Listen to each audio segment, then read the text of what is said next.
دوسرے نمبر پر ہے محفل کی مجموعی ٹائمنگ، جو اس کا مجموعی وقت ہے وہ کتنا ہونا چاہیے،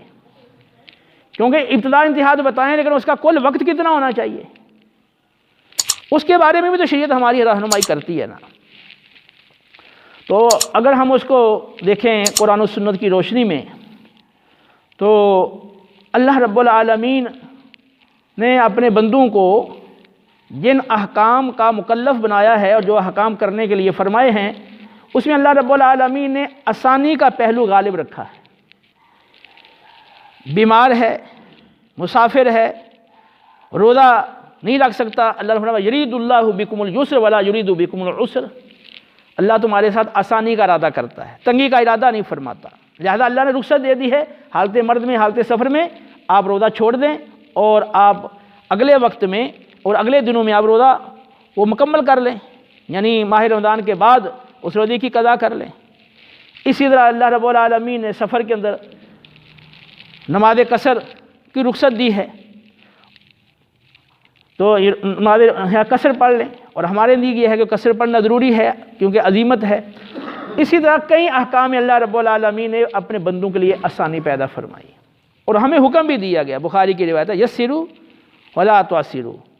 کہ لوگوں کے لیے آسانی پیدا کرو اور ان کو مشکل میں مت ڈالو۔ نبی کریم علیہ الصلاۃ والتسلیم نے ارشاد فرمایا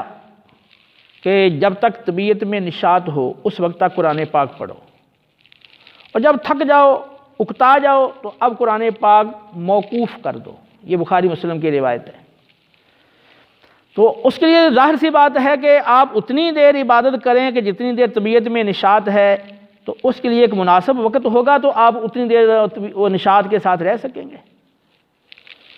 بخاری شریف کی روایت ہے، نبی کریم علیہ الصلاۃ والتسلیم ایک بار تشریف لائے، دیکھا تو دو ستونوں کے درمیان ایک رسی لٹک رہی تھی۔ آپ نے فرمایا کہ یہ رسی کیسی ہے؟ حضرت انس رضی اللہ تعالی عنہ نے عرض کیا یا رسول اللہ صلی اللہ علیہ وسلم، یہ زینب کی رسی ہے، وہ رات کو جب عبادت کرتی ہیں نا، تھک جاتی ہیں، نیند آنے لگتی ہے تو وہ اس کے ساتھ لٹک جاتی ہیں تاکہ نیند زائل ہو جائے، دور ہو جائے۔ آپ نے فرمایا رسی کو کھول دو اور زینب کو کہو کہ جب تک طبیعت میں نشاط ہو عبادت کرے، جب تھک جائے تو آرام کرے۔ اسی طرح اس مضمون کی اور بھی روایات ہیں جس میں نبی کریم علیہ الصلاۃ والتسلیم نے ہمیں یہ تعلیم دی ہے کہ اتنی دیر عبادت کرو جتنی تمہارے اندر طاقت ہے اور جتنی تمہاری طبیعت ہے اس کو قبول کرتی ہے۔ جب تھک جاؤ تو اب یہ ہے کہ آرام کرو۔ نبی کریم علیہ الصلاۃ والتسلیم نے ساری رات مسلسل عبادت کرنا، جیسے بندہ تھک جائے اکتا جائے، اس کو آپ نے پسند نہیں کیا۔ بخاری مسلم کی روایت ہے، چند صحابہ نبی کریم علیہ الصلاۃ والتسلیم کے گھر مبارک پر تشریف حاضر ہوئے اور امہات المومنین سے آپ صلی اللہ علیہ وسلم کی عبادت کے بارے میں پوچھا، تو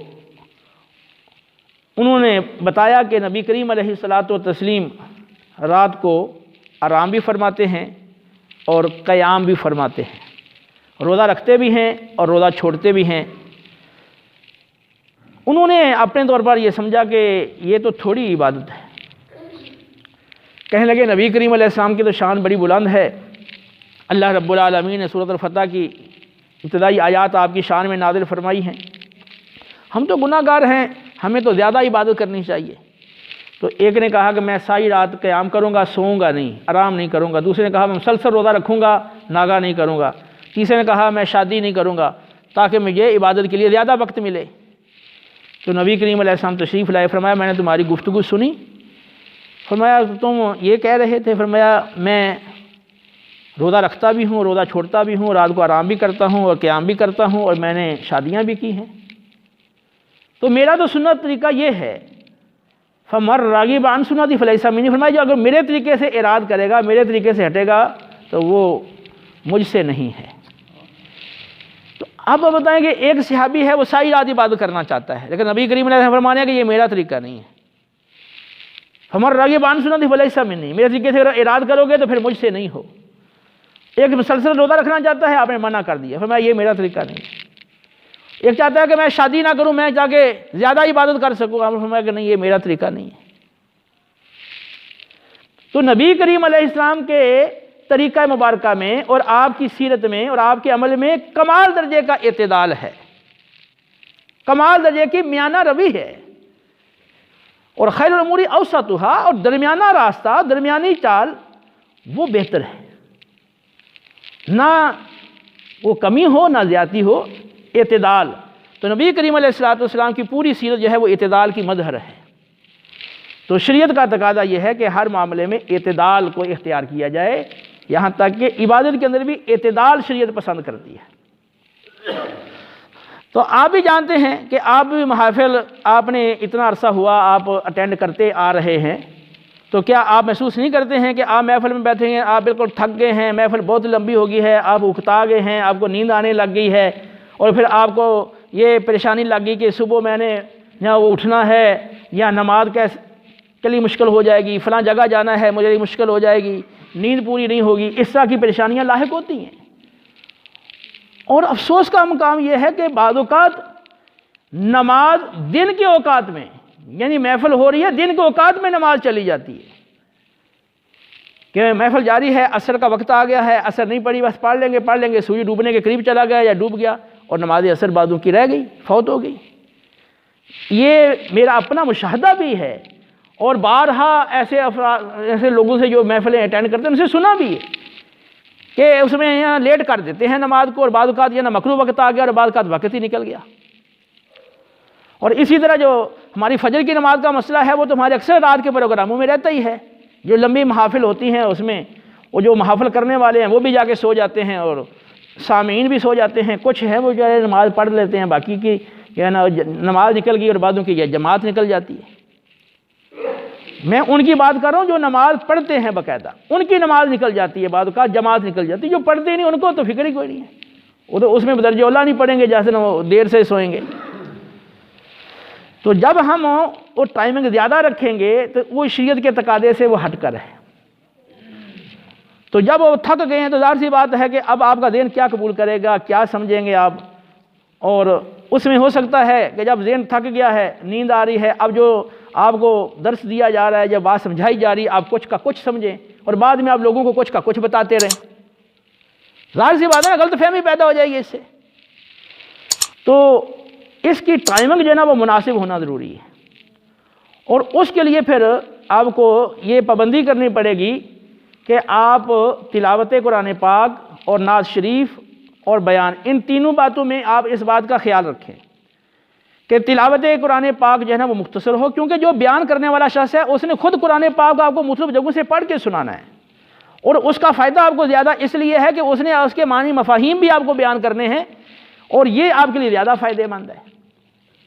تو برکت کے لیے آپ تلاوت قرآن کر لیں، لیکن اگر تلاوت قرآن نہ بھی کریں آپ، اور نہ بھی پڑھیں، کیونکہ وقت اگر مختصر ہے تو آپ سیدھا بیان بھی کریں اور سن لیں تو وہ بھی ٹھیک ہے، اس میں کوئی ایسی حرج کی بات تو نہیں ہے۔ اب یہاں ہمارے ہاں یہ ہوتا ہے کہ ایک قاری صاحب آگے، دوسرے قاری صاحب آگے، تیسرے قاری صاحب آگے، کہتے ہیں اس قاری صاحب کو اگر ٹائم نہیں دیا تو یہ ناراض ہو جائیں گے، ان کو نہیں دیا تو یہ ناراض ہو جائیں گے، ان کو نہیں دیا تو یہ ناراض ہو جائیں گے، اور سب کو ٹائم دینا ضروری سمجھتے ہیں، حالانکہ سب کو ٹائم دینا آپ ضرور کریں گے تو پھر اس کا نتیجہ کیا نکلے گا وہ آپ دیکھ ہی رہے ہیں۔ وہ شریعت کے تقاضے سے یہ بات ہٹ کر ہے۔ تو ایک تلاوت کرنی ہے، اب 2 قاری جمع ہو گئے، 3 قاری جمع ہو گئے، 4 جمع ہو گئے، سب کو ہی ٹائم دے رہے ہیں۔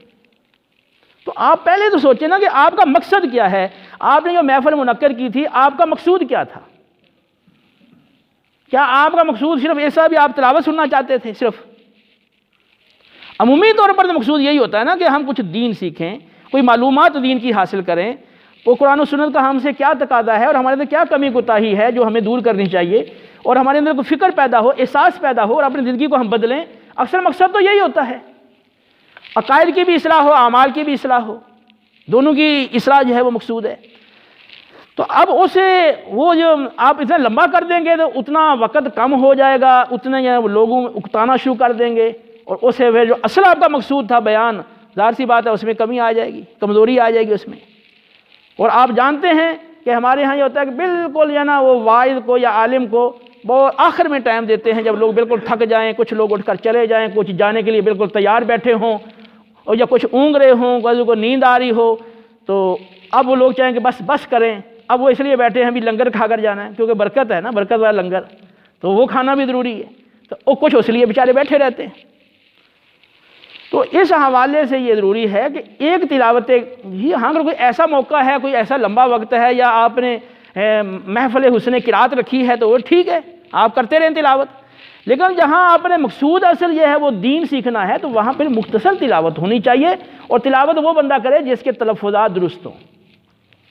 اور اسی طرح نعت شریف ہے۔ اچھا، اس میں پھر یہ ہے کہ آپ جس بندے کا انتخاب کر رہے ہیں، یہ میں چلو آگے بات کرتا ہوں کہ جو اہل کی بات کروں گا، تو اب آپ کو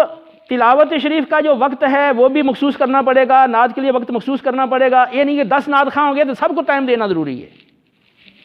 سب کو ٹائم دینا کوئی ضروری نہیں ہے۔ آپ اپنے مقصد کو پیش نظر رکھیں کہ ہم جس مقصد کے لیے محفل کر رہے ہیں تو کہیں اس مقصد سے ہم دور تو نہیں ہٹ رہے، اور اس میں کہیں کمزوری یا خامی وہ تو نہیں آ رہی۔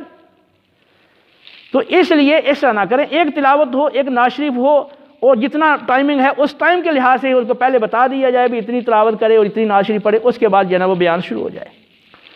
اور پھر اگر آپ دیکھتے ہیں کہ کسی وجہ سے پروگرام لیٹ شروع ہوا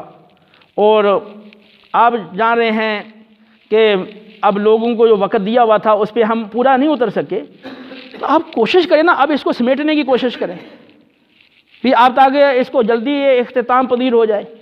اب اس کے باوجود بھی آپ جو ہے نا وہ تلاوت قرآن کو لمبا کر رہے ہیں، اور پھر نعت خوانی کو آپ لمبا کر رہے ہیں۔ اچھا، اگر آپ سمجھ رہے ہیں کہ تاخیر ہو گئی ہے، اچھی خاصی تاخیر ہو گئی ہے، تو اگر آپ ختم شریف نہ پڑھیں تو کوئی حرج کی بات ہے اس میں؟ پھر جب لوگ سننے کے لیے تیار ہی نہیں اور اس کے آداب کا خیال ہی اب نہیں کریں گے، اور جب قرآن حدیث بھی کہہ رہی ہے کہ جب اکتا جاؤ تو اب قرآن پاک نہ پڑھو، موقوف کر دو، تو اب ضروری ہے کہ زبردستی آپ نے لوگوں کو قرآن سنانا ہے اب، کہ لوگوں کو تو جلدی ہے کہ وہ دیر ہوگی، ان کو تو کسی وجہ سے بھی وہ دیر ہوگی۔ اب آپ کو چاہیے کہ آپ دعا مانگ لیں، اس کا التزام کر لینا کہ نہیں بھی اب ختم بھی ضروری ہے، تو یہ شریعت کا تقاضا نہیں ہے۔ شریعت کا تقاضا ہے کہ اب آپ دعا کر لیں، جب آپ کے پاس مناسب وقت تھا اور آپ کا پروگرام چلا آ رہا تھا اس وقت پھر آپ ختم شریف بھی پڑھ لیں، لیکن اب وقت تھوڑا ہے تو آپ ختم شریف چھوڑ دیں، دعا مانگ لیں، آپ سارے دن سورہ اخلاص پڑھ لیں، سورہ فاتحہ پڑھ لیں اور دعا مانگ لیں، اصالہ ثواب مقصود ہے۔ یعنی جو آپ کام کریں وہ شریعت کے تقاضوں پر کریں گے تو اس کا فائدہ ہے۔ اب دیکھیں، آپ زیادہ غذا کھا لیں لیکن وہ غذا جو ہے وہ آپ کے موافق نہ ہو، تو اس کے مقابلے میں آپ تھوڑی غذا کھائیں، صاف ستھری کھائیں، جو آپ کو صحت مند بنائے، آپ کو فائدہ دے، طاقت دے، وہ بہتر ہے نا، یا کہ وہ زیادہ غذا کھانا ضروری ہے۔ تو ان باتوں کا اب یہ کہ ہمارے ہاں جو رواج پڑ گیا ہے نا، بس اس کا وہ کہتے ہیں نہیں جی ختم شریف چھوڑ دیا تو پتہ نہیں کیا ہو جائے گا، یعنی عجیب لوگوں کے ذہنوں میں کچھ ایسی باتیں بیٹھ گئی ہیں، لیکن اس معاشرے کو بدلنا وہ ضروری ہے، وہ ہم نہیں بدلنا ہے۔ تو یہ التزام نہیں ہونا چاہیے جب وقت کم ہے تو اچھا، پھر یہ دیکھا گیا کہ دیر ہو گئی، لیکن اب بھی جناب 2-4 قاری صاحب آ گئے ہیں نا، تو پھر وقت کو وہ ٹائم تقسیم کر دیں گے، اچھا جی آپ جو ہے نا یہ پڑھ لیں، آپ یہ رکوع پڑھ لیں، آپ یہ تھوڑا سا ختم آپ پڑھ لیں، اور جب ان کو تھوڑا تھوڑا ملنا ہے تو انہوں نے پھر طرزے لگا کے پڑھنی ہے، لمبا کر کے پڑھنا ہے نا، تاکہ تھوڑا ان کا وقت زیادہ لگ جائے، اسے اور زیادہ مشکل پیدا ہو جاتی ہے۔ یقین کریں بعض جگہ میں نے دیکھا کہ دیر ہو گئی ہے اور اچھی خاصی دیر ہو گئی، اور ختم والے نے جناب سورہ ملک پڑھنا شروع کر دی، اور یہ پوری سورہ ملک پڑھی جناب اس نے طرز لگا کے، میں حیران ہو رہا ہوں۔ اب دیکھیں کہ یہ ختم ابھی نہیں شروع رہا، ابھی تو سورہ ملک پڑھی جا رہی ہے۔ تو یہ ضروری ہے، ان باتوں کی اصلاح ضروری ہے، اس میں ہمارا اپنا ہی فائدہ اور شریعت کا تقاضا ہے۔ تو یہ ٹائمنگ ہے نا وہ آپ اس کی محسوس کریں گے اتنی دیر کہ جتنی دیر بندہ اچھے طریقے سے سن سکے، اچھے طریقے سے طبیعت کے نشاط کے ساتھ اس میں وہ بندہ حاضر رہ سکے، باوضو ادب سے بیٹھ سکے، وہ ٹائمنگ اتنی ہونی چاہیے۔ اور اس ٹائمنگ کو پورا کرنے کے لیے کہ آپ اس ٹائمنگ کا خیال اور پاسداری کرنے کے لیے پھر ضروری ہے کہ آپ تلاوت قرآن پاک اور نعت شریف کا مناسب وقت رکھیں، اسی طرح بیان کا جو مناسب کوشش کریں کہ اس کو زیادہ وقت ملے، جو آپ کی ٹائمنگ ہے اس کے اندر